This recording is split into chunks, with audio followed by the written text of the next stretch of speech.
दोस्तों, जैसे कि पिछले वीडियो में हमने जाना कि एटम्स तीन मुख्य कणों से मिलकर बने होते हैं जिन्हें इलेक्ट्रॉन्स, प्रोटॉन्स और न्यूट्रॉन कहते हैं। इसमें से अभी तक इलेक्ट्रॉन्स के अंदर और अधिक नहीं जाना गया है और ना ही ये किसी अन्य कणों से मिलकर बने होते हैं, जबकि न्यूट्रॉन्स और प्रोटॉन्स के बारे में जाना गया है कि ये अन्य प्रकार के कणों से मिलकर बने हैं जिन्हें क्वार्क्स कहते हैं। इस प्रकार हम कह सकते हैं कि वे कण जो किसी अन्य प्रकार के कणों से मिलकर नहीं बने होते हैं वे ही एलिमेंट्री या फंडामेंटल पार्टिकल्स होते हैं। इस तरह इलेक्ट्रॉन्स तो एलिमेंट्री पार्टिकल्स हैं, लेकिन न्यूट्रॉन्स और प्रोटॉन्स जो कि तीन तीन क्वार्क्स से मिलकर बने होते हैं एलिमेंट्री पार्टिकल्स की श्रेणी में नहीं आते हैं। दोस्तों, भौतिक शास्त्र में एलिमेंट्री पार्टिकल्स को दो समूहों में विभाजित किया गया है, जिसमें पहला है फर्मियन और दूसरा है बोसॉन। आइए पहले जानते हैं फर्मियन के विषय में और उसके बाद हम चर्चा करेंगे बोसॉन्स की। इस संसार के वे सभी पदार्थ जिसमें मास या द्रव्यमान होता है फर्मियन से मिलकर बने होते हैं। फर्मियन को ही किसी पदार्थ के बिल्डिंग ब्लॉक्स भी कह सकते हैं। फर्मियन की एक क्वांटम मैकेनिकल विशेषता भी होती है जो उन्हें एंटी सोशल बनाती है, जिसके कारण वे स्वयं के भी किसी प्रकार के साथ मिक्सअप नहीं होते हैं। यही एंटी सोशल गुण पदार्थ को कठोरता प्रदान करता है। इसी के कारण ही किसी पदार्थ को कंप्रेस करना कठिन होता है। यदि फर्मियंस का यह एंटी सोशल गुण नहीं होता तो पृथ्वी और हमारे शरीर के प्रत्येक परमाणु ग्रेविटी के कारण कोलैप्स हो जाते। दोस्तों, फर्मियंस दो प्रकार के हैं, पहला क्वार्क्स और दूसरा है लेप्टॉन। आइए जानते हैं।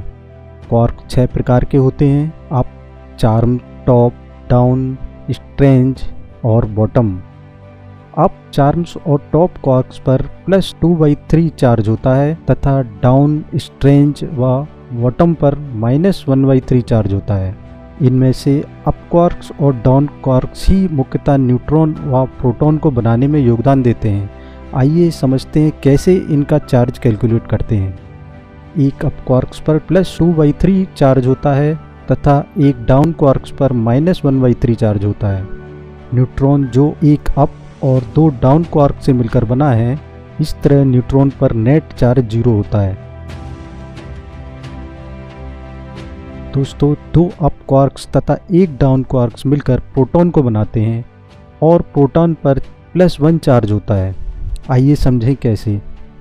जैसा कि हम जानते हैं, एक अप क्वार्क्स पर +2/3 चार्ज होता है व एक डाउन क्वार्क्स पर -1/3 चार्ज होता है। प्रोटॉन दो अप व एक डाउन क्वार्क से मिलकर बना है, अतः नेट चार्ज +1 होता है।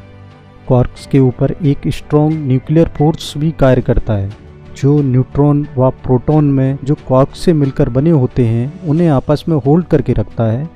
इसके साथ साथ न्यूट्रॉन व प्रोटॉन को नाभिक से भी बांधे रखता है। दोस्तों, अब हम फर्मियंस ग्रुप के दूसरे सदस्य लेप्टॉन की बात करते हैं।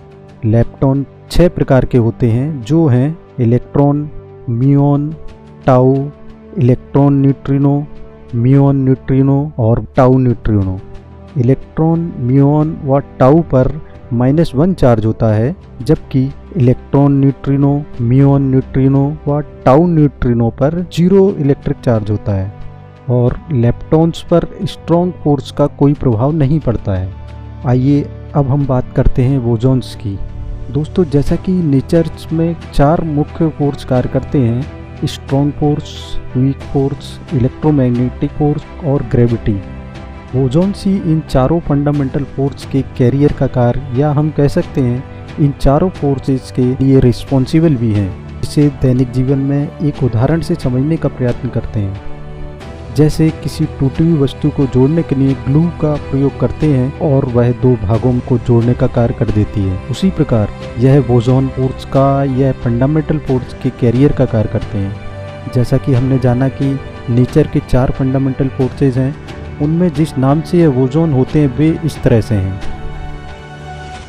स्ट्रॉन्ग फोर्स में ग्लूऑन्स जिम्मेदार हैं, वीक फोर्स में W बोसॉन या W+ या W- भी कहते हैं, Z0 बोसॉन, इलेक्ट्रोमैग्नेटिक में फोटॉन और ग्रेविटी में ग्रेविटॉन्स जिम्मेदार हैं।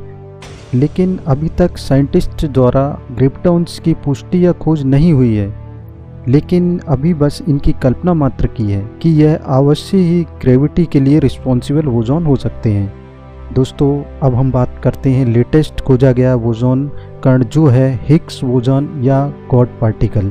स्विट्जरलैंड और फ्रांस की सीमा पर जिनेवा में जमीन से 600 फुट नीचे व 3.8 मीटर चौड़ी सुरंग में, जिसकी लंबाई करीबन 27 किलोमीटर है, एक महामशीन का निर्माण सन 1998 से लेकर 2008 के बीच हुआ, जिसका नाम है लार्ज हैड्रॉन कोलाइडर, जिसे संक्षेप में LHC भी कह सकते हैं, तथा जिसको संचालित CERN the European organization for nuclear research की प्रयोगशाला कर रही है, जिसमें मिलियंस ऑफ डॉलर का खर्चा आया है। इसमें 100 से ज़्यादा देशों के 10,000 से ज़्यादा साइंटिस्ट और 100 से अधिक यूनिवर्सिटीज़ व लेबोरेटरीज ने हिस्सा लिया है। सन 2012 में महामशीन से हिग्स बोसॉन की खोज हुई है, जो अभी तक का खोजा गया सबसे सूक्ष्म कण है।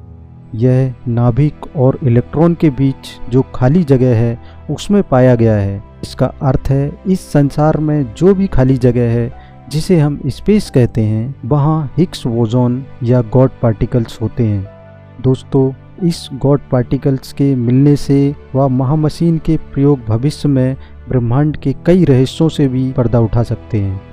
इस प्रयोग में हम भारतीयों का भी विशेष योगदान रहा है। इसमें हमारे देश के वैज्ञानिकों में कई भारतीय भी हैं, जो Saha institute of nuclear physics Kolkata और Tata institute of fundamental research Mumbai के हैं। इसके साथ ही मैं बताना चाहता हूँ कि यह हम भारतीयों के लिए भी गर्व का विषय है, क्योंकि जैसा कि सभी मूलभूत कण दो किस्म की श्रेणियों जिसे हम अब जानते हैं फर्मियन और बोसॉन में वर्गीकृत हैं, हिग्स कण बोसॉन की श्रेणी में आता है और कणों की बोसॉन श्रेणी का नाम भारतीय भौतिक विज्ञानी सत्येंद्र नाथ बोस के नाम पर पड़ा है, जिन्होंने 1 सदी पहले ही अल्बर्ट आइंस्टीन के साथ मिलकर ऐसे कणों की प्रकृति के बारे में दुनिया को पहली बार बताया था। दोस्तों, यदि आपको हमारा यह वीडियो पसंद आया है तो इसे लाइक करें और हमारे चैनल कॉस्मोलॉजी हब को सब्सक्राइब करें। अब हम मिलेंगे अगले वीडियो में।